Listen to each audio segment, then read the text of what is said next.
Hello, welcome to English for Academic Purposes, and today we're going to discuss countable and uncountable nouns. Oke, dalam bahasa Inggris itu kata benda itu ada konsep namanya konsep countable dan juga uncountable nouns. Jadi benda itu dibedakan menjadi dua, benda yang bisa dihitung dan benda yang tidak bisa dihitung. Nah, apa itu countable nouns?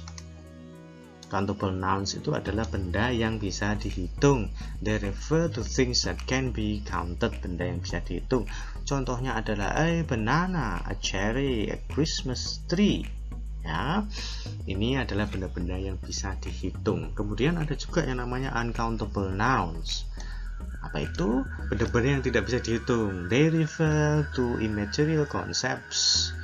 Mereka merujuk kepada konsep-konsep yang atau noun yang immaterial, yang tidak ada wujudnya. Contohnya adalah hidup, kemudian cinta kan tidak ada wujudnya, hanya perasaan, makanya dia tidak bisa dihitung. Ada juga uncountable nouns yang they refer to stuff or liquid that cannot be counted. Ada juga benda yang tidak bisa dihitung, itu adalah benda yang terdiri dari air atau butiran, itu tidak bisa dihitung. Contohnya adalah water, sugar, salt. Water kan air ya, jadi tidak bisa dihitung. Sugar itu bisa dihitung kalau mau, tapi di bahasa Inggris tidak bisa dihitung karena sangat banyak sekali, karena butiran-butiran, maka dimasukkan ke dalam uncountable nouns. Sugar, salt, sand itu tidak bisa dihitung, makanya dia masuk ke uncountable nouns. Oke, countable nouns, they can be singular or plural. Nah, ini yang ada konsep lagi. Benda yang bisa dihitung itu dibagi menjadi dua lagi, yakni benda yang tunggal hanya satu dan juga benda yang plural. Plural itu jamak lebih dari satu. Misalkan kalau dia bendanya satu ditambahi an depannya, maka kalau ada apelnya satu kita sebut sebagai an apple in English, right? Kalau apelnya lebih dari satu tambahi some, beberapa, some apples.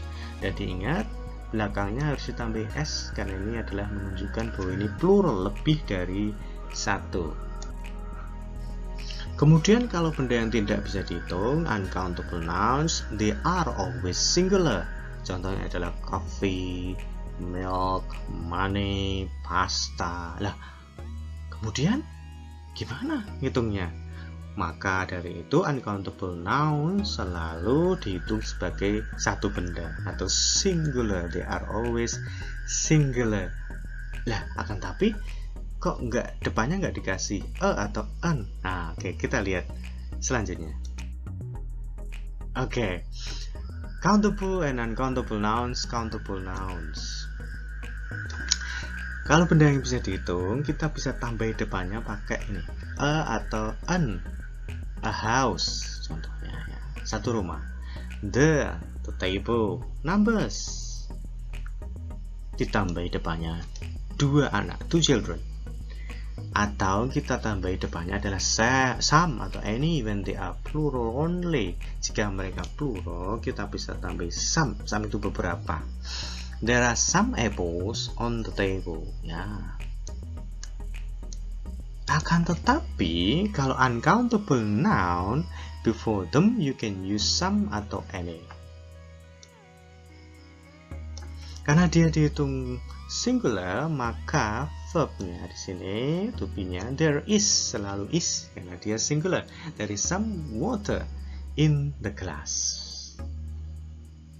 Some di sini, kenapa ini some juga? Tapi yang di sini adalah plural, yang di sini plural, yang di sini singular ya. Oke. There isn't any cheese on the table. There isn't any cheese, bisa pakai any juga. Diingat kalau ini plural, some di sini plural karena apples di sini. Kalau water di sini adalah selalu singular, pakainya is. Di sini ya pakainya are. But you can't use a atau an or numbers before them ya. Ini diingat Kalau uncountable, walaupun dia dihitung singular, dia tidak boleh ditambah atau n di depannya. Nah, itu diingat-ingat ya. Countable noun kita bisa tambah atau n jika singular. Kemudian kalau dia plural bisa kita tambahin numbers, 2 children dan lain-lain, atau kita tambah some, beberapa. Nah, kalau uncountable noun kita tidak bisa tambah atau n depannya. Bisa pakai some, bisa beberapa, tapi tetap verbnya atau to be-nya adalah singular. Nah, kemudian untuk menghitungnya bagaimana? Nah, untuk menghitung ada yang namanya quantifier-nya. Nah, ya, quantifier-nya. Nah, untuk countable, untuk benda yang bisa dihitung, kita pakai quantifier many. Many itu adalah artinya banyak. There are many children in the park. Ada banyak anak-anak di taman. Few atau a few. Few itu sedikit. Ya, misalkan there are few apples.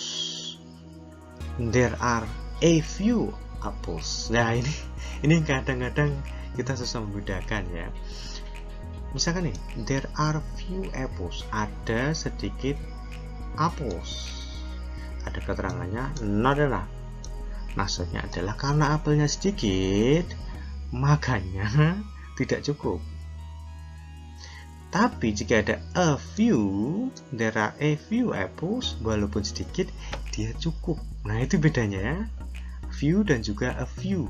Kalau few itu sedikit tapi kurang, kalau a few sedikit tapi cukup. Nah, kata tanyanya dia pakai how many apples do you want? Nah, kemudian quantifier untuk uncountable itu adalah yang pertama adalah much. There isn't much sugar in my coffee. Much itu artinya juga banyak. Banyak tapi tidak bisa dihitung. Namanya much. Kalau banyak bisa dihitung namanya many. Nah, itu gabungannya harus kita pahami.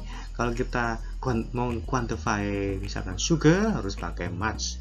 Tapi kalau children apples ya harus pakai many. Kemudian little atau a little. Nah, sedikit itu yang sedikit bisa dihitung namanya few, sedikit tidak bisa dihitung namanya little. Nah, kita sering salah biasanya ya. They know little English. Mereka tahu sedikit-sedikit bahasa Inggris ya. Kemudian they know a little English enough to manage ya. Ini bedanya. Hampir sama seperti few. Kalau little itu sedikit nggak bisa dihitung, tapi cukup. Oke ya. Tapi tidak cukup ya maksud saya.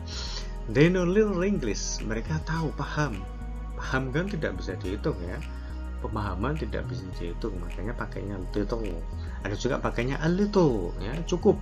Walaupun pengetahuan sedikit tapi cukup. Kemudian kalau kata tanyanya, kalau yang bisa dihitung adalah how many. Kalau benda yang tidak bisa dihitung, kita biasanya tanyanya pakai how much.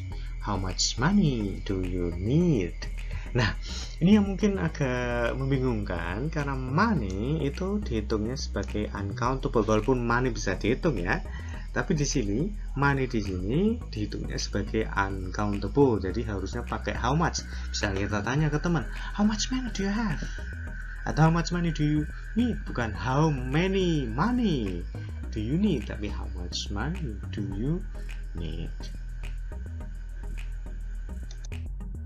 Nah, kemudian ini ada partitives namanya. Partitives, apa itu partitives? Uncountable nouns can be quantified using some expression called partitives. We use partitives when we refer to part of a whole. There are many different partitives. Here are some examples. Nah, water tidak bisa dihitung, tapi kalau sudah dimasukkan ke gelas bisa dihitung, jadinya adalah countable. Makanya kita bisa kasih a depannya sini ya.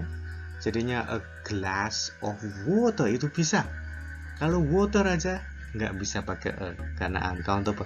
Tapi jika dipakai gelas bisa dihitung. Karena gelasnya mungkin ada 1, ada 2, ada 3, ada 4 dan lain sebagainya. Whiskey, a bottle of whiskey, a tin of soup, a piece of cheese, a cup of coffee tidak bisa dihitung aja tadi kan. Kemudian kalau sudah dimasukkan ke cangkir maka bisa dihitung. A cup of coffee, a carton of milk, a jar of jam, a tube of toothpaste, a bag of crisps, an item of news. Berita kan nggak bisa dihitung, news. Tapi kalau itemnya bisa dihitung. A loaf of bread, a can of coke, a bottle of soap, ya, dan lain sebagainya. We can use numbers before partitive, 2 cups of coffee dan bottles of whiskey. Kalau sudah ada partitifnya, ada keterangannya misalkan segelas, botol dan lain sebagainya, nya bisa diganti dengan misalkan 10 bottles of coffee, kayak misalkan 2 cups of coffee, misalkan 10 glass of water, bisa kalau ada partitifnya.